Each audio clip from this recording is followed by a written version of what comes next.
So welcome back to the lecture video sessions on basic electrical engineering. Now we shall start module number 4 on DC machines. Okay, so these DC machines mainly involves the electromechanical conversions. Okay, you should understand the basic principles of electromechanical conversion. If you understand this principle, you can able to understand the working and operation of these machines. Okay, what is this electromechanical conversions? Electromechanical means if you give electrical energy to a device, that converts the electrical energy into mechanical energy. That is called electromechanical conversion. The device which perform this electromechanical conversion is called as motors. We can say motors, electrical motors. So the converse in the electromechanical conversion, the converse, if you give mechanical energy and if you produce electrical energy through a device, then such a phenomenon is called as generation and the device is called as electrical generator. Okay, so DC machines comprises of the machines which works with DC supply only, which works with DC supply. We have two types, AC and DC, so it works with DC supply only. So as I told, for electromechanical conversions there are two types, one is generator and one is motor. If we take motor, the basic principle behind this is whenever the flux, whenever the magnetic flux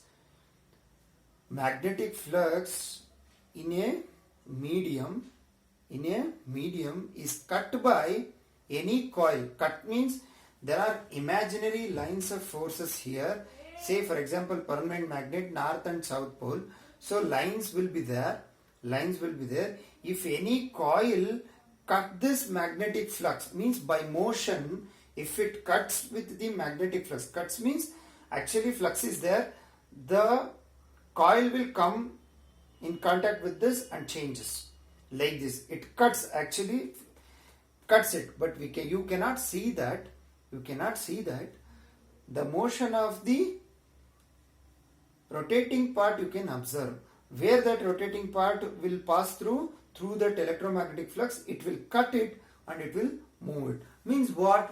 When the constant magnetic flux is cut by the rotating part called coil, then an EMF is induced in it. An EMF is induced in that coil. So this is generating principle, and it easily, the direction of the induced EMF is given by Fleming's right hand rule.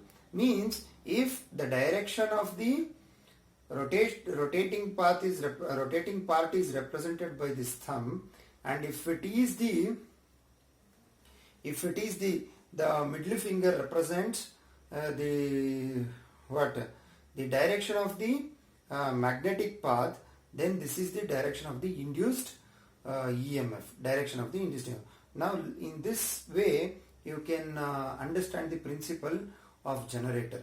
Then for generating, what all you need magnetic field, the magnetic flux to be produced.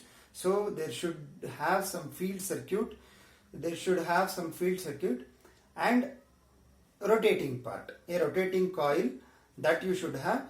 How to rotate? Using a mechanical energy through a prime mover. Prime mover means it may be a turbine, it may be a diesel engine, or it may be anything that will give a rotary motion to the that rotating part, or the rotating coil, that is also called as armature. So that armature will rotate through the lines of flux. It will cut the lines of flux, due to which an EMF is induced in the armature. So and the direction of the induced EMF is given by Fleming's right hand rule. So this is generating action. What that makes to induce the EMF? Because this armature is rotating. Rotating means the flux linking this coil will be changing with respect to time around 360 degree. According to Faraday's laws of electromagnetic induction, if the flux varies with respect to time, then an EMF is induced. Very simple. So Faraday's laws of electromagnetic induction. So now if you come to the motoring action, so motoring action is can be, the principle can be stated like this. Whenever a current carrying conductor, if this is a conductor, if current is, electric current is passed through this, if a current carrying conductor is placed in a magnetic field, there is permanent magnet, north and south pole, the magnetic field is there. If you bring this current carrying conductor here, it experiences a force. That force is Lorentz force. These things you have learnt in your PU level. So it experiences a force, and the direction of the force is given by Fleming's left hand rule. So motoring action is decided by Fleming's left hand rule.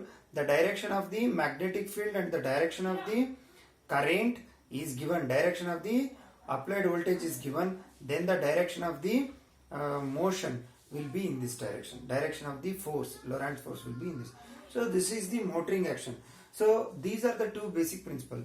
Now, if you come to DC machines, so your syllabus is prescribed only for DC motors. So as I told, the rotating part is called as armature. The rotating part is called as armature, and the fixed part, fixed means stationary part, is called as field. Field is called as field. Okay, field and armature, these are the two main parts of the field, and armature are the two main parts of the DC motor. The field circuit will produce the required magnetic flux, the constant magnetic flux, and the rotating part, armature, will be driven by a it is motor, right? So the armature experiences the force if you give a supply to the armature.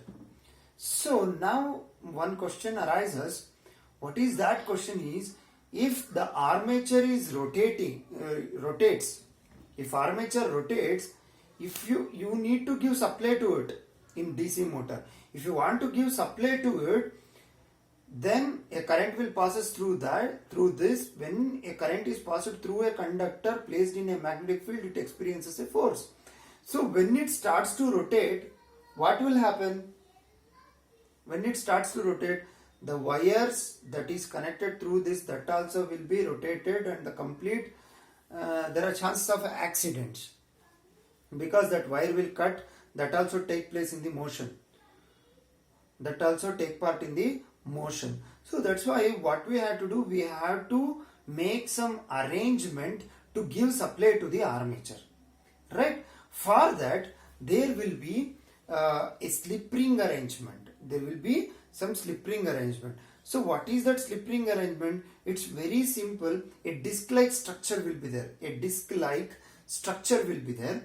That disc-like structure is connected to this armature shaft. When it is connected to the armature shaft, the armature leads, the winding leads will be connected to the disc. That disc, okay, will be connected to the disc, and the supply taps out. The supply that we have to tap it out will also be connected to this disc. Means this disc will be stationary like this, and this will be rotating like this. This will be rotating like this. So rotating like this. So this armature will slides on the what? Disc. Slides on the disc. So there will be carbon brushes at the leads. At the leads of the armature winding, carbon brushes will be there. That brushes will what? Slide on it. This disc will be stationary. Slide on it, and it will brings the contact with the external circuit. So we can tap out the supply in case of generator. We can tap in the supply in case of motor. Constructionally, DC motor and DC generator are same, but only if you give a supply to the machine, then it will work as a DC motor. If you rotate the armature through an external prime mover like turbine or engine, then it works like a generator. The only difference. So what are the major two parts? Armature and field. So how the armature?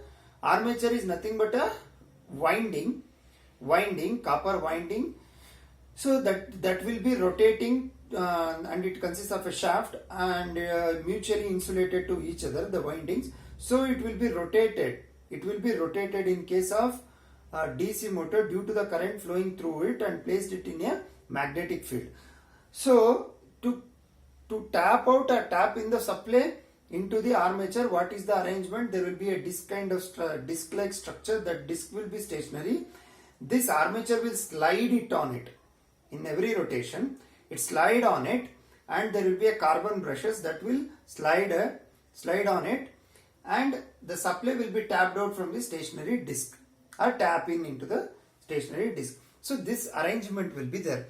Constructionally, DC motor and DC generator are same. So the main construction, this figure shows the cut section of the DC motor. Cut section of the DC motor. Cut section means if you cut it, how it will look like in vertical plane. So this is the cut section. In the cut section, we can see two major parts. One is armature and another is field. So the outer covering is called as yoke. What is this yoke? Yoke will give mechanical support to the total motor assembly. This yoke will give mechanical support to the main motor assembly, and it is made of cast iron which have good mechanical tensile strength, and this yoke carries a lifting eye. Lifting eye means if you want to lift the motor or generator, you need some connecting point to the lift machine. So that lift machine will lift it. That point is called lifting eye. And also it will have a base and frame structure. So to fix the motor on a base, then this will be there. So after yoke, inside this there will be field poles. What we call field poles. Field poles are nothing but electromagnets. We can say electromagnets. When you pass electrical current to that part, it will produce the magnetic field.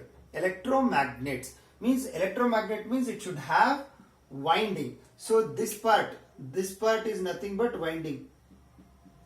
This winding that will be wounded on this core. What this core? This consists of pole core. This is called pole core. Core is made up of high permeability material. As you have already studied in transformer, the same kind of core, same alloy steel will be used here. Okay, this is the core. And what about this? This is the pole shoe. Okay, so this is the pole shoe. This pole shoe will give a direction of the allows the direction of the flux to take it in a circular path. Okay, we can say not in circular path, not to divert.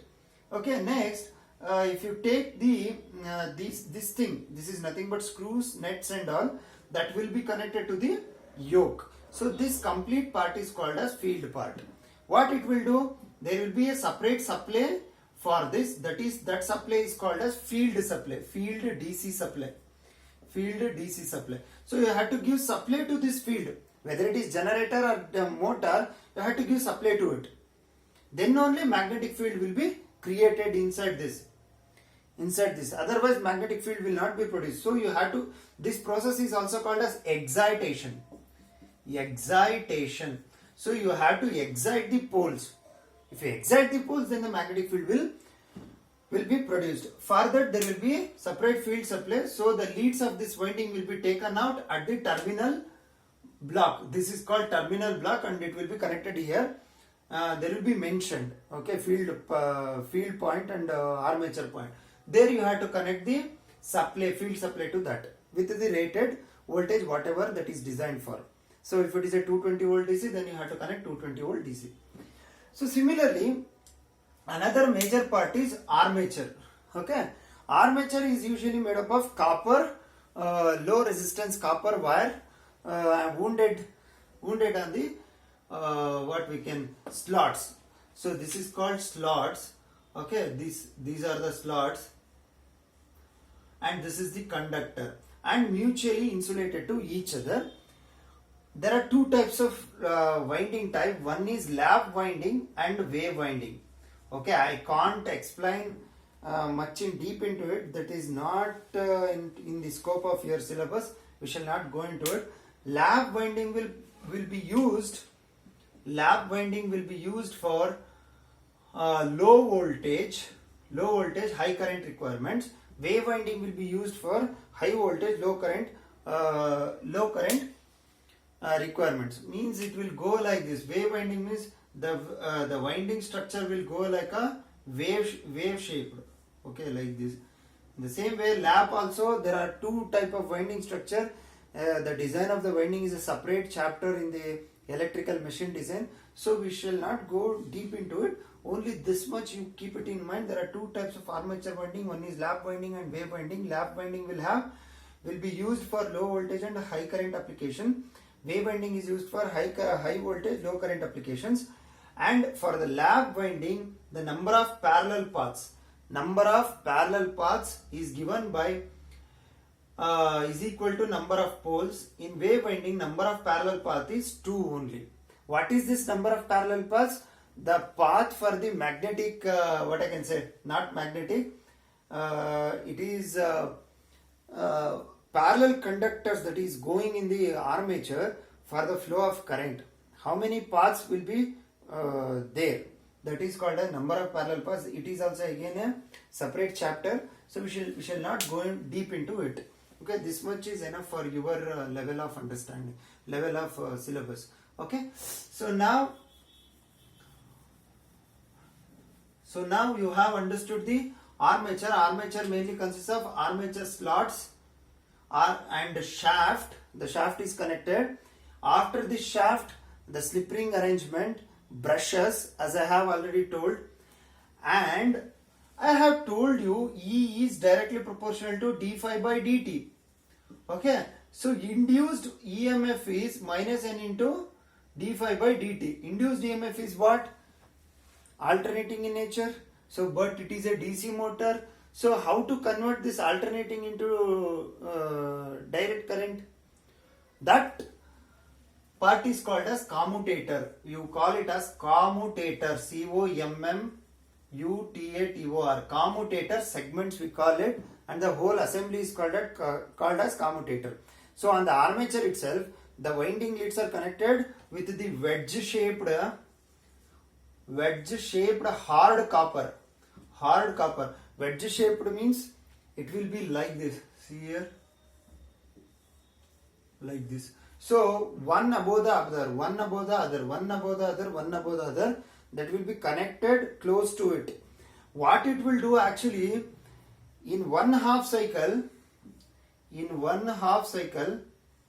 will allow the current. In another half cycle, it will not allow the current. So it will become a unidirectional, like half wave rectifier. Half wave rectifier, like this. In one wave direction.